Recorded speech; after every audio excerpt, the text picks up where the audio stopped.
is at home. Lottie's at home, Virginia? Okay. What about Sherry Mitten? What do we know? Is she home? She's in rehab. Okay, she's in rehab. So that's where we're at right now with everybody. There's somebody else I'm forgetting. Please forgive me. I know I am. Leroy is recovering too. Okay. And so is Caleb. Oh, that's right. Kayla's, I thought I saw her sitting back there with her mother. Maybe I'm wrong. They all three, I can't. But that's right. So we got a lot going on. So let's be thankful for our health. And let's pray for those that have problems. Let's go to our Heavenly Father in prayer. Lord, be with us. Thank you for another good day to come worship you and love you. We know that you sustain us, take care of us. Please be with those that are going through all these dilemmas with their health. Be with us here as a church family and let us love one another. Forgive us our many sins. In Christ's name we pray. Amen. All right. I said we were going to go to Galatians 4. We're going to also go to Genesis. Basically, I finished Galatians. There were a couple of things that the outline didn't cover. And the last part of 6 it didn't cover. But the most important and intriguing one to me is because I heard a sermon on it. And Jay just handed you a handout. And that is Galatians 4, 21 through 31. Let me ask you something. When they, I guess this is kind of off subject, but it's really not. When we get tagged with not believing in the Old Testament, what do you think? They're wrong. Folks just don't understand. That is a beautiful statement. We can't get mad and get like Michael would and get upset when they say that. Jay just said it all. And folks just don't understand. Do we use good examples from the Old Testament that we can follow in the New Testament? And I'm not going down a rabbit hole. This just kind of gets us ready. I got Skylar back there, probably knows more about this than I do. It makes me kind of nervous. But there are so many examples. And if I think about it, there's so many examples right now of what's going on with the Jewish people in our nation. Israel and all this. When the Lord said there'd be, and I'm not going down a rabbit hole, it just makes me think about what's going on right now. When the Lord said there'll be wars and rumors of wars, did he nail it? Because right now, and there was trouble in the Bible about beliefs. We have countries right now that says, okay, dadgummit, we just won't trade with you anymore. We'll just quit. So they quit. What does that cause? Dissension. So people's attitudes, what's going on in the Middle East right now, it's over attitudes and tensions, and of course self-preserving ourselves because we don't want to be blown up with a bomb or killed, and we have to look after our safety. So we have to hurt a little bit. So we're going to get in the lesson. We're going to talk a lot about Abraham today. We're either going to go back and talk about Adam and Eve a little bit today. So The great apostasy started in the Garden of Eden. it sure did. And we're going to talk about, let me ask you this, Michael does it. Do we at a time say, you know what? I'm not going to wait. I'm just going to handle this myself. I'm not going to be patient. I'm just going to do it. Dadgummit. And then you show out sometimes in the process of not. Being patient can be dangerous if you wait too long. But 9 times out of 10, if you're patient just for a little bit, do things come out better? I think there's a difference between procrastination and patience. Oh, that's beautiful. That's great. Did y'all hear what Kenneth said? There is a difference between procrastination and I'll just say a slang term for it. Karen don't like me doing it, but knee-jerking it. Knee-jerking it. I hate to talk about work before we ever started. We had this person, I'm not going to say male or female. we found a place where an inmate was trying to cut through the fence. And not only did we find the place, I don't know why, no, we didn't. We later on found the side cutters. We did. They found where they were, and there were it could possibly so. My boss was gone, and I got caught. She wanted to cut the welding program that had a waiting list of 5 years for people to get in the class. She wanted to cut that out and start a refrigeration class because somebody tried to cut in a fence there. And that's a example that comes to my head of just knee-jerking it. And we finally got her cooled down, and I said, man, you realize what you're doing. This is what we're going to talk about today with Sarah. This is what Eve did in the garden. So let's get into our lesson. I gave you this. Does anybody know what this fancy word executive means? Have you ever heard this term? Executive. Am I pronouncing that right, y'all? Executive notes. It's a commentary. It's one person's take. This is one of the most difficult texts in the Bible to exegete. Says correctly. Remember that Paul's main point through this book of Galatians was that we're saved by God's grace through faith in Jesus Christ to save us. Isn't that the same thing that Romans says? Same thing. He was very concerned, we talked about this the first, that Galatian Christians have been swayed by certain teachers to embrace a works gospel. These teachers were saying that we are saved by God's grace through faith in Jesus and keeping the old law.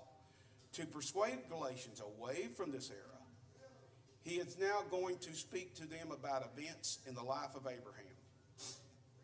The events about which he speaks are historical, but Paul is drawing truth from them by treating them figuratively. There's another word. I had a person that I respect very much. Matter of fact, I spoke at his daughter's funeral, and that was one of the scariest events of my life. I did okay. There was 400 people there. And this person was a very, what's the word I'm looking for? Very charismatic figure in my life, I'll say. He said some of the Bible was figurative. That the language that is not literal, the language that is not the literal, let me pronounce this right, Litera, literal, using metaphors, symbols, are exaggeration. Language that is not literal, using metaphors, we know what a metaphor is when an inanimate object like a bench takes action. Symbols are exaggeration.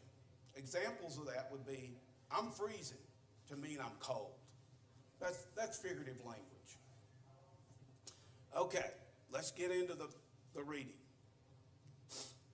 We're in Galatians 21, and Paul is looking back at what happened in the old law, trying to convince the Galatians that we're done with that law. And these 10 verses say that. Tell me, you who want to be under the law, are you not aware of what the law says?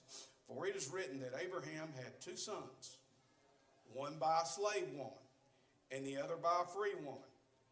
His sons by the slave woman, born according to the flesh, but his son by a free woman was born as a result of a divine promise. We're going to get into Galatians 15 through 25 in these chapters. The story of the birth of Abraham's sons, Isaac and Ishmael, is told. The brief recounting tells the basic facts that are essential to figurative interpretation which follows. These are those facts. Number 1, Abraham had 2 sons. His firstborn son, Ishmael, was born of a slave woman in his household by normal means, which if you couldn't call that normal today. His second son, Isaac, was born by his wife, Sarah, who was barren and could not conceive children. Number 4, Isaac's birth was promised by God. Verse 24. These things are being taken figuratively. The woman represents 2 covenants. One covenant is from Mount Sinai and bears children who are slaves. This is Hagar. Paul explained that he now intended to use the historical facts figuratively. He was going to use the historical facts to draw out lessons which apply to the Galatians. The 2 women who bore children to Abraham represented by 2 covenants. The first covenant is with the slave woman Hagar. This covenant is from Mount Sinai, the place where the law was given to the people of God. Her descendants are doomed to slavery. Now Hagar, we're looking at verse 25 through 27 here. Now Hagar stands for Mount Sinai in Arabia and corresponds to the present city of Jerusalem because she is in slavery with her children. But the Jerusalem that is above is free, and she is our mother. For it is written, be glad, barren woman, you never bore a child. Shout for joy, cry aloud, you who are never in labor, because more are the children of the desolate woman than of her who has a husband. The first point under that says Mount Sinai is a place where the law is given to Israel through Moses. The earthly city of Jerusalem is the center of Judaism, which is based on keeping the law of Moses. Anybody got any comment about that so far? No hope under that law, basically, right? Here we go with this word again. Figuratively speaking, they are the same, and Hagar stands for them because she is a slave, as those who are under the law. The Jerusalem that is above, see Revelation 21 and 2, is not bound by the law. She is free. Christians are born of she who is free, not of she who is enslaved. The passage Paul quotes from Isaiah 51 and 4, the children of promise, Abraham's children, who come to God by faith, are fulfillment of the promise made to Abraham that his descendants would be as numerous as the stars in the sky. That's a pretty good promise. The promise is fulfilled through faith, not being bound by the law. So the law of grace is much better than the old law. We go on with verse 28 through 31. Now, brothers and sisters, like Isaac, are children of promise. At that time, the son born according to the flesh persecuted the son born by the power of the Spirit. It is the same now. But what does the Scripture say? Get rid of the slave woman and her son, for the slave woman's son will never share. And I guess did I cut y'all off there, or you still got it all? I'm going to have to go to verse 31. I think that ended mine. But she'll never share in the promise. I think mine may not be exactly like that. Let's go to, as we read that, let's go to, if I've not lost my phone, let's go to Genesis. I want to go to Genesis 14. I'll just go to Genesis 15. Let's start our reading out there.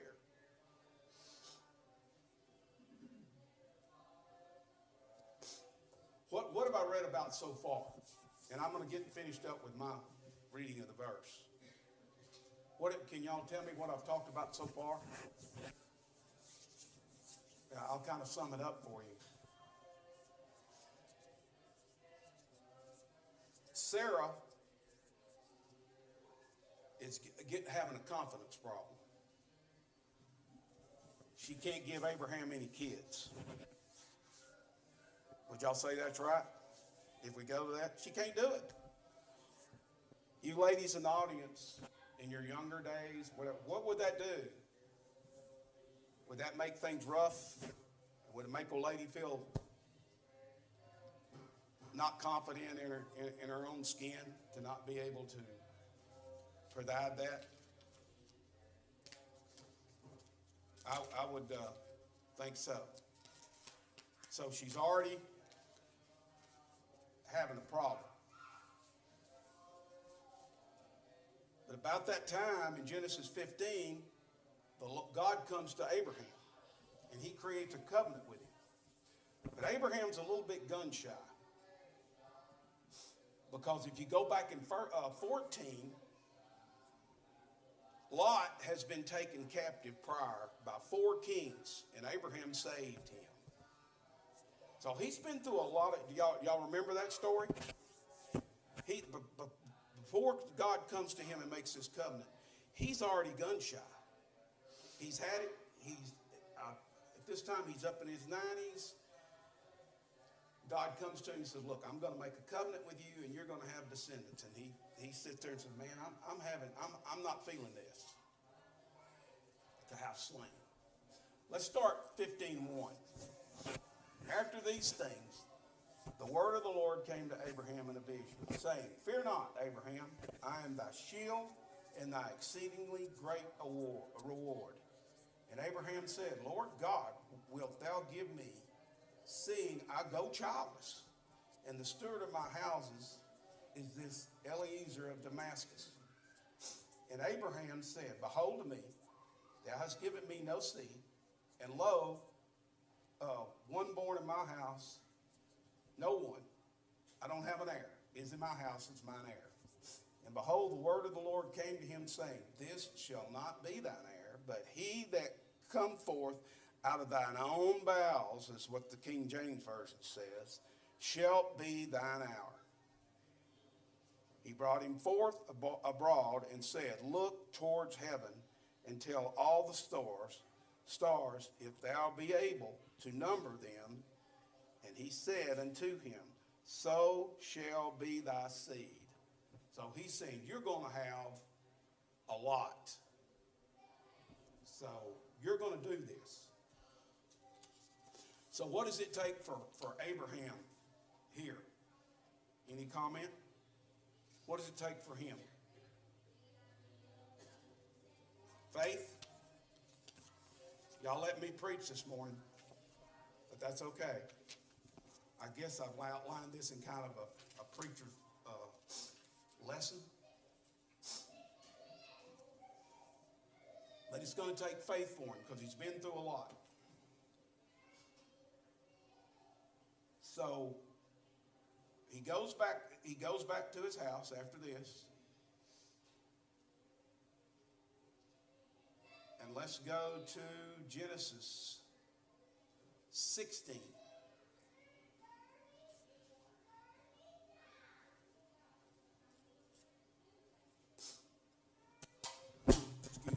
Now Sarah, Abraham's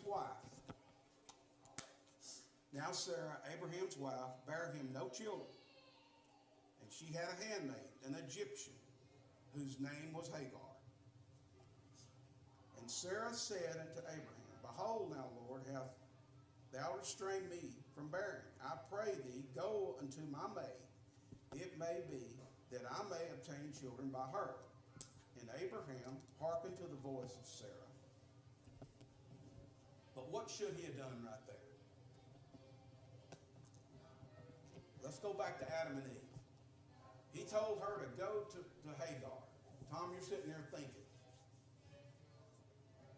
What should he have done?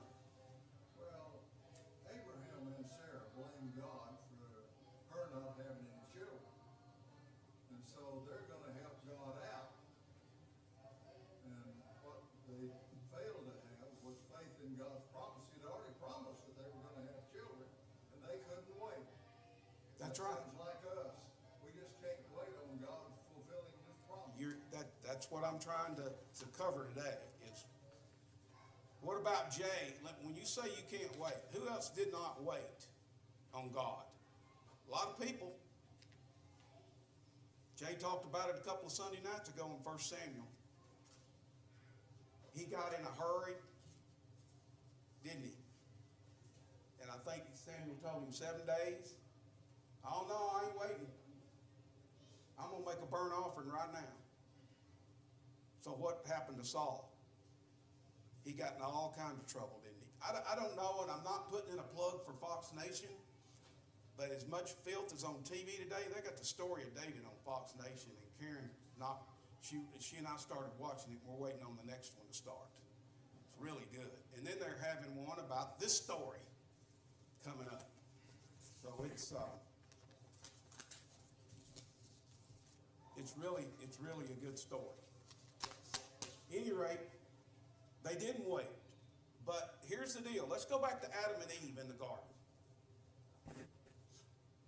Who ate the fruit? Eve. Was Adam right there? He was, wasn't he? What did he say? Nothing. Yes, this is a commentary. Some of y'all help me. You think Abraham should have said, no, we're going to wait on God. We're not doing this. What do you think, Mary? You wouldn't. So, would Abraham have listened would Sarah probably might have listened to him here if Abraham said, no, we're not doing this? What do you think?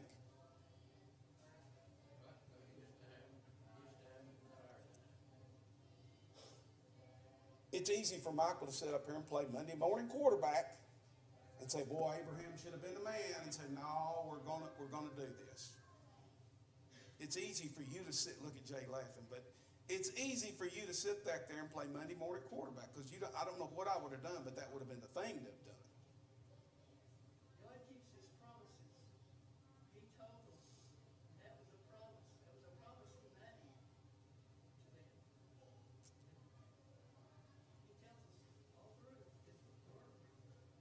He don't go back. He doesn't change.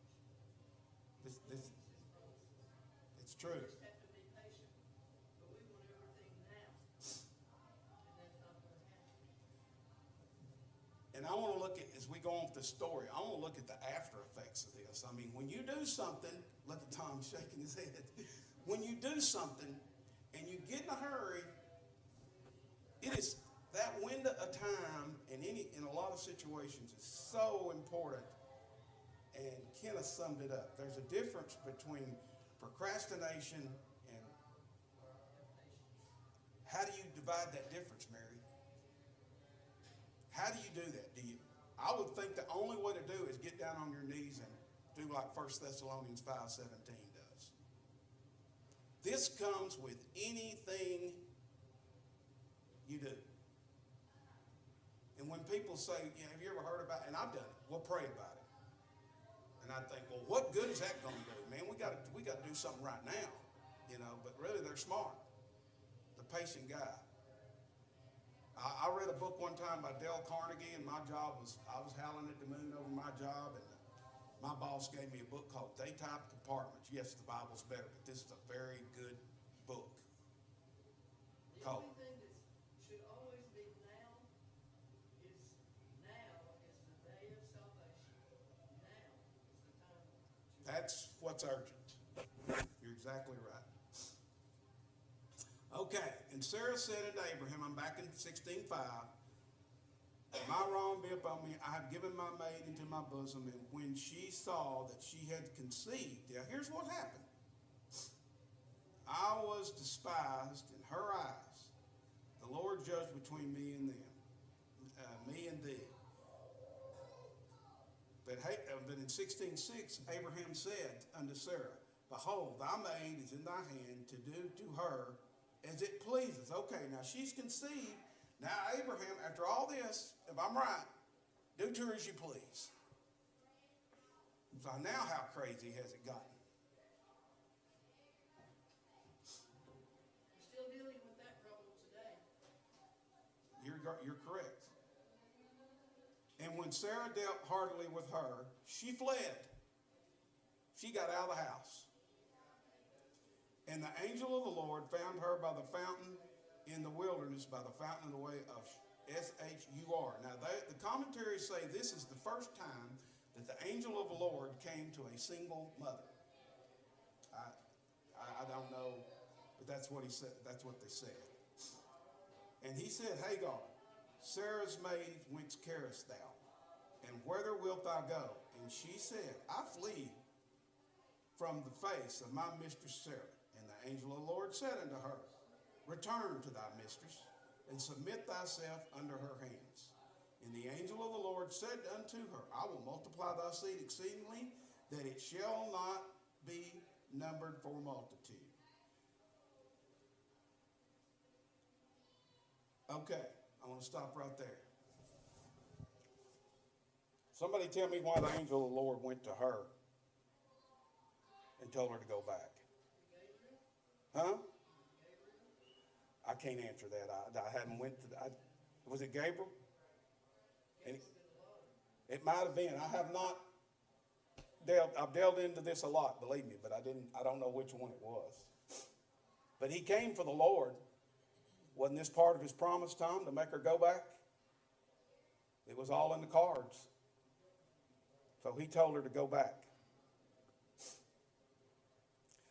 In verse 11, the angel of the Lord said unto her, Behold, thou art with child, and shalt bear a son, and shalt call his name Ishmael, because the Lord hath heard thy affliction. Now, this is what me and Jay talked about before class. What does this mean? I'm open for discussion. 16:12 says, And he will be a wild man. His hand will be against every man, and every man's hand will be against him, and he shall dwell in the presence of all his brethren. What does this mean? He gonna be a rebel rouser? Basically? His descendants were going to be problems for Israel from now on, because they got into God's business, messing with his promise. Now, I'm gonna ask a question. You know what a lot of people say, and I can't say it's true. They say this is part of where Islam came from. Have you heard that before, Tom? I've heard it. I mean, that's the worst word in the world you can say. But do I know it? No. But a lot of people think it's true. Okay, let's go. There's a lot of other things that happen here not pertinent to what we're talking about, but let's go into Genesis 21.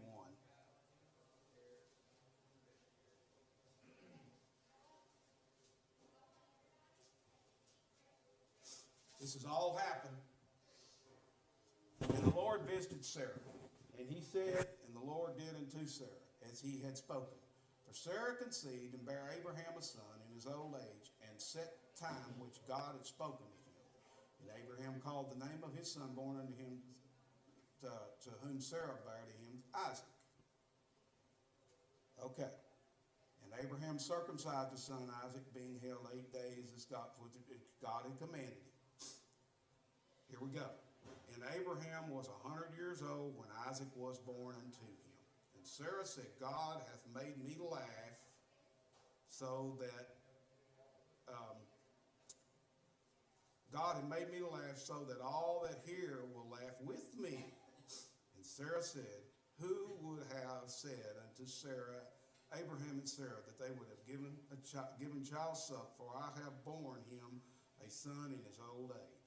What's that example of? Lack of faith?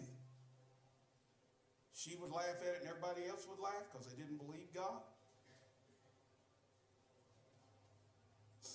And the child grew and was weaned, and Abraham made a great feast the same day that Isaac was weaned. Okay. Here's where the trouble starts. 21:9. And Sarah saw the son Hagar, the Egyptian, which she had borne unto Abraham, mocking. What's going on here? They're 8 years difference in age as far as I can tell. I think that was about right. But still,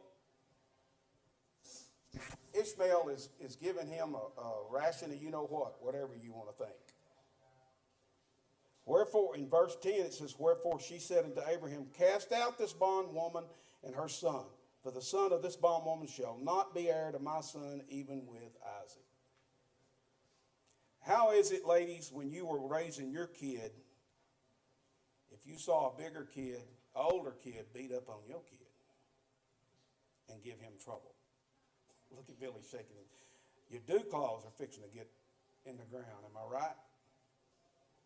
There's fixing to be trouble in the camp, not to speak, but there was trouble here. So when this happens, and Abraham, here he goes. Here, what, man, I don't want to kick them out. That's the first thing that came in his thought in his mind. I do not want to kick these people out. But what does God tell him? In verse 12, God said unto Abraham, let it not be grievous in thy sight because of the lad, and because of thy bondwoman, and all that Sarah has said unto thee, hearken unto her voice. For in Isaac shall thy seed be called, and also of the son of the bondwoman will I make a nation, because he is thy seed. And Abraham rose up early in the morning. He took bread and a bottle of water and gave it unto Hagar, putting it on her shoulder and the child, and sent her away. And she departed and wandering in the wilderness. And the water was spent in the bottle, and she cast the child under one of the shrubs, and she went and sat down over against him a good way off, as it was a bow shot, for she said, let me not see the death of this child. And at last she sat down against him and lifted up her voice and started to cry. God heard the voice of the lad. Here comes the angel again, Mary, of God, and called to Hagar out of heaven, and said unto her, what a life aileth thee, Hagar? Fear not, for God hath heard the voice of the lad, and where he is. Arise, lift up the lad, and hold him in thine hands, for I will make a great nation. Now I ask you, why is God taking care of Hagar in this kid? Well, you might think of it this way, that God had promised Abraham that his descendants would be a great nation, would be more people than you could even count. Well, Ishmael was still Abraham's descendant. So therefore, in this sense, God is fulfilling his promise. Even though it wasn't according to his will, he's still fulfilling that promise and making Ishmael's descendants a great nation as well as ours. That's a great answer. That's why I asked why. So that's basically this whole story in a nutshell. I have some more notes. Let's go back to these other stories. Samuel, Adam and Eve. Those were stories of not enough patience. One of the greatest stories of patience I ever saw was Noah. So he teaches both sides of the ball there, so to speak, don't he? How long did Noah work on that ark, Jay? Was it 100? 100 years? Long time. Is that patience? Because he believed what God said. So he gives us examples in the Old and New Testament about patience. So go back and start with my question that I started with today is we use them both, but I haven't given you the whole gist of this lesson yet either. Isaac was born because God wanted his plan to go through, and y'all already knew that, but I had to sum up my lesson. That's why he did go back, and he could have said, no, I'm not going to do that now. You just didn't have patience, but he did come back and make that happen. So, application, it says here from some closing remarks by one commentary, imagine juggling your work, your family, your obligations, and trying to meet endless expectations. It's exhausting, right? Now picture dropping those heavy chains and embracing true freedom, which we talked about in Galatians 4, 21 through 31. Calls us break free from suffocating grip of legalism, the law. You are not a cog in the machine of religious performance. You are a cherished child of purpose. And the commentary, in the time to let go and live in the freedom that Christ has waiting for you. I thought that was a pretty good statement. This allegory of Hagar and Sarah teaches us about the difference between living under the law and living under grace. Hagar represents the old covenant, which is associated with slavery and bondage, while Sarah represents the new covenant, which is associated with freedom and promise. So if you're studying with somebody, wouldn't it be a good way to tell them that this would be a good passage, that the old law is associated with slavery and bondage and following the law and no hope, and the new covenant is associated with freedom and promise? That would be a good place to start. The allegory conveys the idea that learning to earn salvation through works and following the law is like being a slave, while receiving salvation by grace through faith is like being a child of promise. Furthermore, the allegory that we just talked about, it emphasizes the importance of trusting God's promise and having faith in His plan. We are called to trust God's faithfulness and rely on His grace for salvation, just as Sarah believed in the promise of God. Despite her old age, her inability to bear children, Sarah encouraged us all to let go of our own efforts. I'm going to do it myself, to earn righteousness instead of God's provision for us through Christ. The allegory of Hagar and Sarah ultimately serves as a reminder that our salvation does not depend on our own works or efforts, but on God's grace faithfulness. It underscores the importance of trusting God's promise by living by faith and embracing freedom that comes from being a child of promise under the new covenant. So that's going to end our lesson today. I hope that I've been able to explain it the best I could. Thank you for your attention.